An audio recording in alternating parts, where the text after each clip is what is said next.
Hello there. Benjamin Akakpo is my name. I am your grammar police and I'm ready to roll on another installment of English Made Simple, or EMS for short. Now, many people say English is difficult, that it's complicated. In a way, it's true, but it's also pretty simple and loads of fun if you want to put your back into it. So come with me as I take you through today's lesson. And I'm going to be walking you through a little grammar, an idiom, a word for the day, and how to pronounce a word correctly. So let's start with this. Now you might be asking yourself, is there a difference? Why am I putting these together? Wear versus put on. There is a big difference. Here it is. Put on refers to the physical action of dressing or placing clothing on your body. When you're dressing or putting clothing, an item of clothing on your body, you are putting on. Wear refers to the state of having clothing already on. For example, I am wearing this shirt, but if I started putting the shirt on, I would be putting it on. Or if I started placing the shirt on my body, I would be putting it on. Why it matters? It is very common to hear many people confusing and using these two expressions wrongly. Here are some examples. It's raining and pretty cold right now. I need to put on my jacket. I don't have the jacket on. I am now going to place the jacket on my body. So the correct expression is put on. Put on refers to the actual action. But most women like to wear their husband's clothes. Wear here signifies having clothes on, no action involved.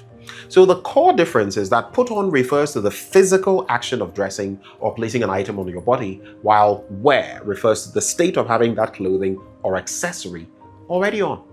Put on is a dynamic verb implying movement, whereas wear is a static verb implying state. Here are some key distinctions. Put on. Now, the brief transitional act of getting dressed is put on. You are moving clothes onto your body. Wear refers to the continuous state of having the clothes already on. It describes what you currently have on your body throughout the day. Here are some examples in action. It is chilly outside, so I need to put on my jacket. Or, now that I am outside, I am wearing my jacket. Do you see the difference? Here are some more grammar rules that are critical.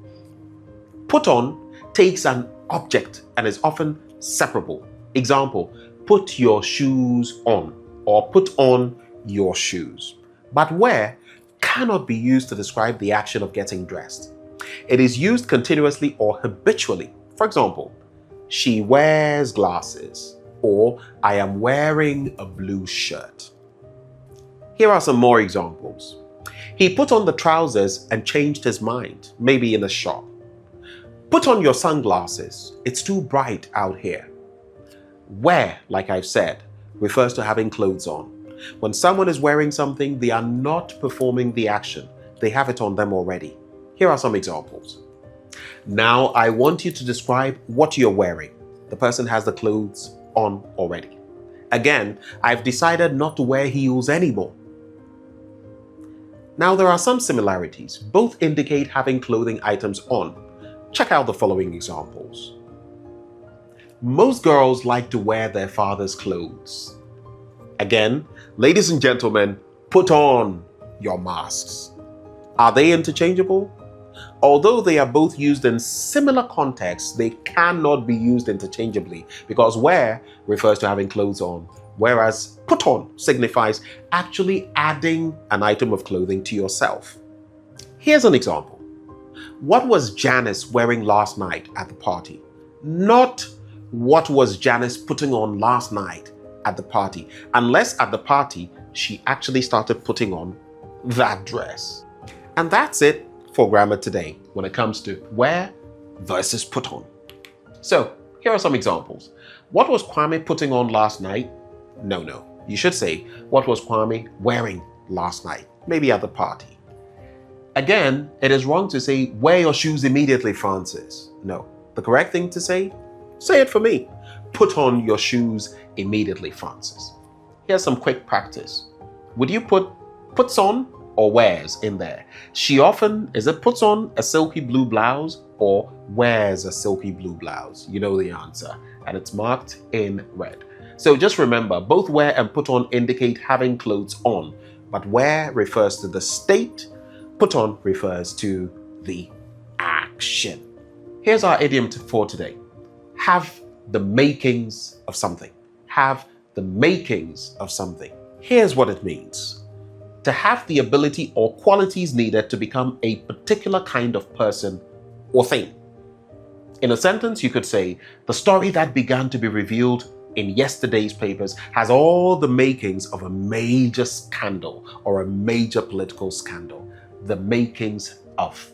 The ability or qualities needed to become a particular kind of person or thing. Here's our word for the day. Indolent. Indolent. And what does it mean as an adjective? Showing no real interest or effort. Sometimes you're in a meeting or in class or somewhere and that person just doesn't care. Yeah, they are being indolent. Showing no real interest or effort. In a sentence, you could say, he dismissed her with an indolent wave of the hand. He dismissed her with an indolent wave of the hand. Oh yes, and then we get to our phonetics segment or pronunciation. Now we talk about pronouncing different words, but the pronunciation of the word pronunciation is often butchered. That's interesting, right? We place an O in the word that doesn't exist and make it sound like pronunciation. But while the verb is pronounce, this, the nominal form, is not pronunciation. It is pronunciation. You realize there's no O over here. So the proper pronunciation is pronunciation, not pronunciation.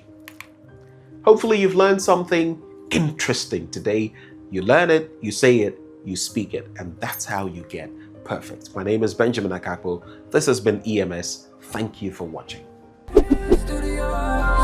Remember that name.